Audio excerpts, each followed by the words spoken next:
तो भाई लोग, क्या हालचाल। तो आज हम एक ऐसे लैपटॉप के बारे में बात करने वाले हैं जिसको लेके लोग काफ़ी कंफ्यूज हो रहे हैं। तो ये लैपटॉप आता है अंडर 80,000 के बजट में, और ये जो लैपटॉप है वो है MSI GF63 थिन। अब i5 12 जेन और RTX 4050 ऑफर कर रहा है 80,000 के अंडर। तो लोग कह रहे हैं भाई क्या स्पेसिफिकेशन ऑफर कर रहा है, इसको लेना चाहिए नहीं लेना चाहिए, क्योंकि ना कोई रिव्यू है इसका, क्योंकि किसी ने अब तक खरीदा नहीं है और लोग काफ़ी ज़्यादा कंफ्यूज हो रहे हैं। तो इसी लैपटॉप के बारे में बताने वाला हूँ कि ये लैपटॉप आखिरकार है क्या, मतलब क्या सीन है, इतना सस्ते में क्यों आ रहा है, और इसका पूरा सच तुमको आज बताने वाला हूँ। पसंद आती है वीडियो तो लाइक ज़रूर से कर देना। ऐसा बढ़िया बढ़िया कंटेंट और देखना चाहते हो तो प्लीज़ प्लीज़ प्लीज़ सब्सक्राइब मारो। और कोई भी लैपटॉप से रिगार्डिंग डाउट है तो इंस्टाग्राम पे आओ, दोस्ती आगे बढ़ाओ। और बिना किसी टाइम वेस्ट के आज का कार्यक्रम शुरू कर लेते हैं। तो ये जो लैपटॉप है MSI GF63 थिन, अब भाई क्या स्पेसिफिकेशंस ऑफर कर रहा है ये अंडर 80,000 के बजट में। i5 12450H आपको देखने को मिल जाता है, जो कि 8 कोर 12 थ्रेड वाला प्रोसेसर है। RTX 4050 देखने को मिल जाता है भाई, और 16 GB की रैम भी देखने को मिल जाती है।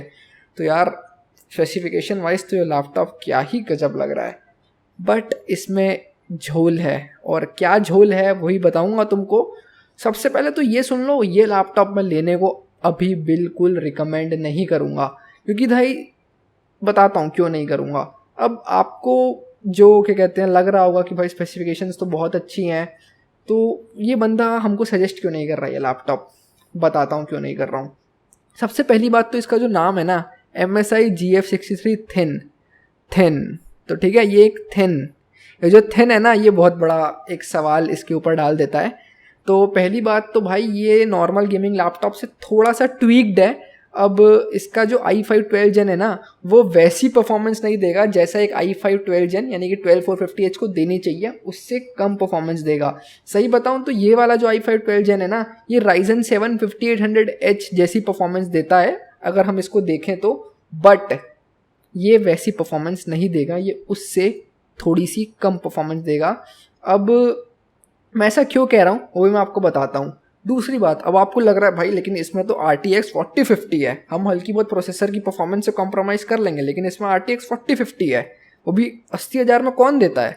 तो इसका जो RTX 4050 है ना भाई, वो 45 वॉट की TGP वाला है। तो यहाँ पर तो सारा सीन ही ख़राब हो जाता है, 45 वॉट की TGP वाला। अब मैं आपको एक बात बताऊं, जो GTX 1650 ग्राफिक कार्ड है ना, वो सदियों पुराना लेजेंडरी ग्राफिक कार्ड बजट में आता है। मेरे लैपटॉप में भी वही ग्राफिक कार्ड है, वो तक 50 वॉट का है।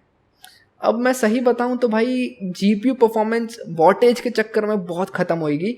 सही बताऊं तो ये RTX 4050 बहुत मतलब अंडर परफॉर्म करेगा उस चक्कर में।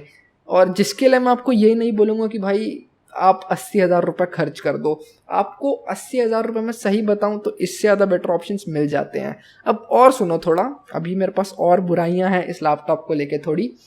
अब दूसरा मैं आपको बताता हूँ, इसके अंदर आपको 16 GB रैम मिल रही है, बहुत अच्छी बात है, लेकिन वो DDR4 वाली है। अब इसको मैं एक डिसएडवांटेज में या फिर बुराई में तो नहीं डालने वाला, क्योंकि नहीं मिल रही है DDR5 रैम, मुश्किल ही मिलती है 80,000 में। और कुछ ही लैपटॉप हैं जिसमें है, बाकी इसको हम साइड कर देते हैं। बाकी इसके अंदर हमको एक 256 GB की SSD प्लस 1 TB की हार्ड डिस्क मिल जाती है। अब ये चीज़ भी सब्जेक्टिव है, कुछ लोगों को 512 GB SSD चाहिए होती है, लेकिन कुछ लोगों को ये 256 प्लस 1 TB वाला कॉम्बो ज़्यादा जचता है। और मैं उनमें से एक हूँ जिनको ये 256 प्लस 1000 GB ये ज़्यादा बेटर लगता है। मेरे को 512 GB SSD नहीं पसंद, मेरे को ये कॉम्बो पसंद है। अब कुछ लोगों को 512 GB बेटर लगता है। तो ये मैंने आपको टोटल स्पेसिफिकेशन बता दी।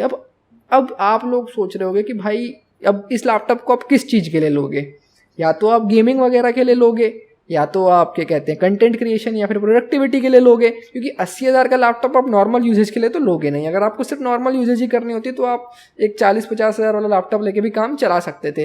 तो 80,000 रुपये आप या तो गेमिंग करनी है आपको तब फूकोगे इस पर, या तो प्रोडक्टिविटी जैसे टास्क करने हैं तब फूकोगे आप इस पर।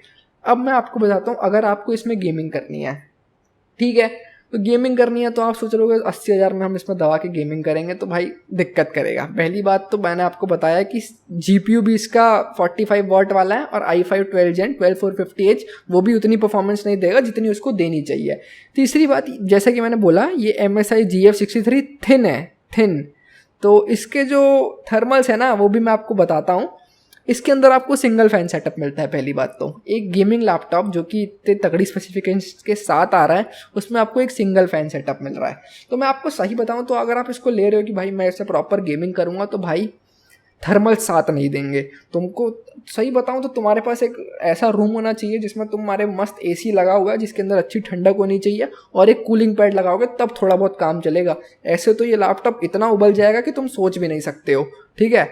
और क्या कहते हैं वॉटेज भी कम रहेगी जीपीयू की, तो तुम वैसी परफॉर्मेंस जैसी चाहते हो, जैसी गेमिंग करने की सोच रहे हो 80,000 में, वैसी गेमिंग नहीं कर पाओगे, ठीक है।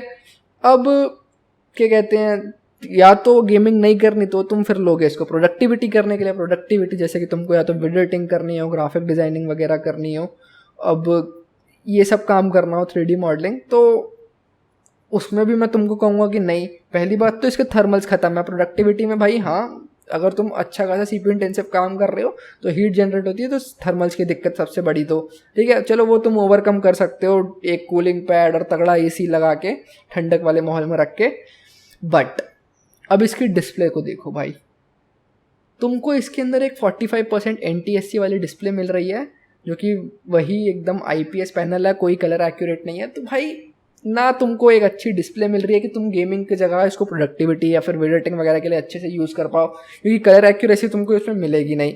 अब वही है कि भाई स्टिल तुमको ये लैपटॉप ऐसा आ गया कि भाई लेना ही लेना है, तो मैं तुमको ये लैपटॉप सजेस्ट नहीं करूँगा लेने को। मैं अभी तो तुमको ये कहूँगा कि भाई किसी यूट्यूबर को, किसी दूसरे यूट्यूबर को इसका एक हैंड्स ऑन रिव्यू बनाने दो जिसमें तुम पूरी रॉ परफॉर्मेंस इसकी निकलते हुए देख पाओ, तो तुम थोड़ा बहुत सोच सकते हो। अभी इसको मत लो, मैं बिल्कुल रिकमेंड नहीं करूँगा।